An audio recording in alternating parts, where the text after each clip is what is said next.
அறநிலையத்துறை அமைச்சர் திருச்செந்தூர் கோவிலுக்கு சென்று அங்கே நிர்வாகிகள் தரிசனம் பார்ப்பதற்கு ஒரு 4000 ரூபாய் லஞ்சம் வாங்கியிருக்காங்கன்றதை கண்டுபிடிச்சு அவங்க மீது நடவடிக்கை எடுத்திருக்கிறார் என்கிற செய்தி வெளியாகி இருக்கிறது.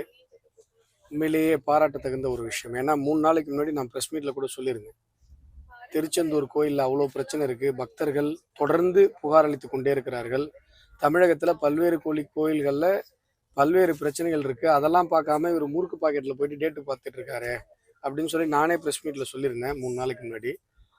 இவர் திருச்செந்தூர் கோவிலுக்கு சென்று இந்த 4000 ரூபாய் லஞ்சத்தை, தரிசனம் பார்ப்பதற்கு வாங்கப்பட்ட லஞ்சத்தை பிடித்து அதன் மீது நடவடிக்கை எடுத்திருப்பது பாராட்டுக்குரியது, பாராட்டுகிறேன். ஆனால் தமிழக அறநிலையத்துறை அமைச்சருக்கு ஒரு கேள்வி. 4000 ரூபாய் ஊழியர்கள் சாமி காட்டுறதுக்கு லஞ்சம் வாங்கினாங்க, அதை பிடிச்சிட்டீங்க. ஆனால் அரசு, தமிழக அறநிலைய அபகரிப்பு துறையான நீங்கள், பக்தர்கள் நாங்கள் சாமி பார்க்கறதுக்கு எங்ககிட்ட டோக்கனை போட்டு 500 1000 கொடுக்குறீங்கல்ல, அதுவும் லஞ்சம் தானே சார்? அதை எப்போ நிறுத்த போறீங்க? கோயிலை கட்டினது நாங்கள், மக்கள் தான் கோயிலை கட்டணும். சாமி பார்க்கறது எங்களுடைய உரிமை, சாமி பார்க்கறது எங்களுடைய அடிப்படை உரிமை. அதுக்கு எதுக்கு நாங்கள் உங்களுக்கு காசு தரணும்? தமிழக அரசு அறநிலைய அபகரிப்புத்துறை எங்களிடம் காசு பிடுங்குவதும் லஞ்சம் தான்.